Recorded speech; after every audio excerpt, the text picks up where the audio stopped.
खेसारी लाल यादव का trending list में जलवा बरकरार। फिर से खेसारी लाल यादव धमाका मचा चुके हैं। खेसारी लाल यादव लगातार भोजपुरी इंडस्ट्री में छाए रहने वाले स्टार हैं। खेसारी लाल यादव फिर से भोजपुरी इंडस्ट्री में तहलका मचाने के लिए अपने नए गाने से एंट्री कर चुके हैं, क्योंकि Khesari Lal Yadav global music junction के एग्रीमेंट विवाद में परेशान थे। खेसारी लाल यादव को 30 सितंबर 2025 तक किसी भी तरह के कोई भी गाने में काम करने के लिए पूरी तरीके से रोक लगा दिया गया था। केवल Khesari Lal Yadav global music junction के ही साथ गाना कर सकते थे, लेकिन खेसारी लाल यादव ने विवाद के बाद अपना पहला गाना ला दिया है। जी हाँ, बता दें, बिहार में होई गाने का नाम है और गाने के टीजर ने यूट्यूब पर धमाल मचा रखा है। जी हाँ, बता दें, भोजपुरी इंडस्ट्री में एक तरफा राज करना खेसारी लाल ने फिर से शुरू कर दिया है और अपना जलवा बरकरार कर दिया है। जी हाँ, बता दें, खेसारी लाल के नए गाने के टीजर ने पूरे भारत में तीसरे नंबर पर, जी हाँ बता दें, यूट्यूब मेन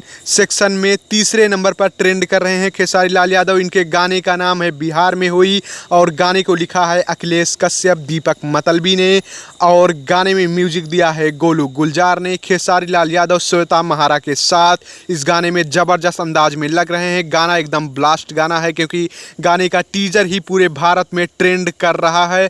तो गाना आएगा तो क्या धमाल मच जाएगा। क्या पावर स्टार पवन सिंह का फिर से पत्ता गायब होगा, क्योंकि खेसारी लाल यादव फिर से धमाकेदार अंदाज में एंट्री कर चुके हैं बिहार में हुई गाने के साथ। जी हम बता दें, गाना जल्द ही देखने को मिलेगा। गाना 1 से 2 दिन में इनके चैनल खेसारी म्यूजिक वर्ल्ड पर देखने को मिलेगा। जी हाँ बता दें।